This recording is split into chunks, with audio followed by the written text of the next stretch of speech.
Первым объектом, который посетили члены межправкомиссии, стала электроподстанция «Гагра-1». Генеральный директор Черноморэнерго Аслан Басари рассказал, в каком состоянии была станция до начала реконструкции и какие работы здесь проведены. Подстанция была построена еще в 1957 году и к моменту ее модернизации была практически непригодна к дальнейшей эксплуатации.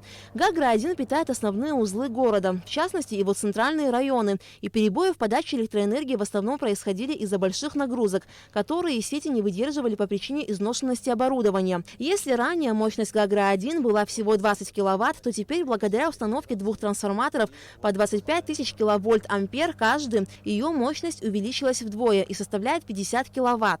С 2016 года у нас по сегодняшний день реализовано порядка 8 проектов по высокому классу напряжения. Это 110 киловольт и 220 киловольт, именно подстанционные вещи. Фактически эта подстанция является узловой именно в городе Гагра. Весь центр города Гагра через нее, если вот обратите внимание. Вот в системе, вот откуда у вас энергообеспечение? Вот есть? если можно, мы обратим вот, внимание на мост. Покажи, вот как он идет, откуда? Вот Ингургэс, вот перепадная ГЭС-1. Это два объекта генерации, которые функционируют. Сюда. Да, ну плотина, вы знаете, на территории Грузии находится. Соответственно, вода поступает в Абхазию. Здесь есть выработка и здесь. Так как потребление электроэнергии в Гагрском районе с каждым годом растет, на электроподстанции учтена и возможность увеличения энергонагрузок. Для этого здесь установили закрытое распределительное устройство. Проблемы в электроэнергетике какие у вас? Вот наверное, две проблемы. Первая проблема – это, конечно же, пропускная способность, то есть не хватает нам мощности ни магистральной, ни подстанционной. И вторая проблема – это, конечно же, большие потери на низкой стороне.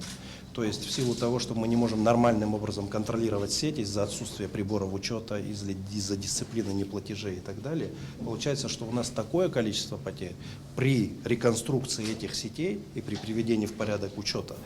Ну, по нашим оценкам, порядка 30% мы можем снизить потребление электроэнергии по всей Абхазии. Далее делегация направилась в Гагрскую школу номер 1, где практически завершены все работы по строительству. Школа была построена в 70-х годах прошлого столетия. Здание находилось в аварийном состоянии. И в 2017 году было принято решение построить новую школу. Теперь, где раньше находился один объект, построили 4 новых корпуса.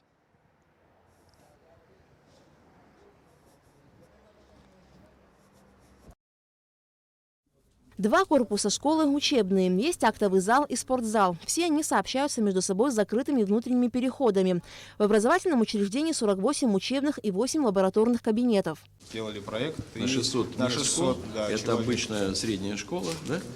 Это просто по 11 класс. Да. Ну, для Абхазии это считается большая школа. Сметная стоимость проекта вместе с оборудованием и инвентарем составляет 337 миллионов рублей. На сегодняшний день 90% работ уже выполнено. Виталий Мутко поинтересовался у директора школы, нравится ли коллективу новое образовательное учреждение. Сколько у вас вообще педагогический состав учителей? Педагогический состав 47 преподавателей. Сегодня в нашей школе работает. А вот школа вы здесь до этого работали? Да. Ну, это лучшая школа, чем предыдущая была? Безусловно. Там что было? Там в той школе был, там отдельно вот разведены начальная или общая была такая? В предыдущей школе блок был один, но, конечно, начальная школа, она отдельно, значит, в одном блоке была, в одной секции была.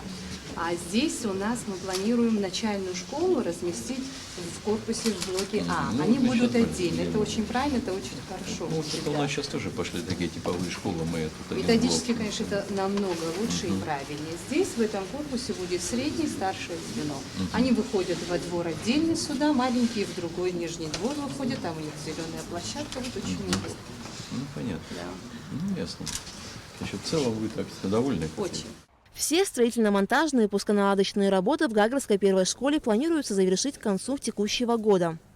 Аля Катрап, Штамас Чиковани, Алексей Агухава, Руслан Орлов. Абхазское телевидение.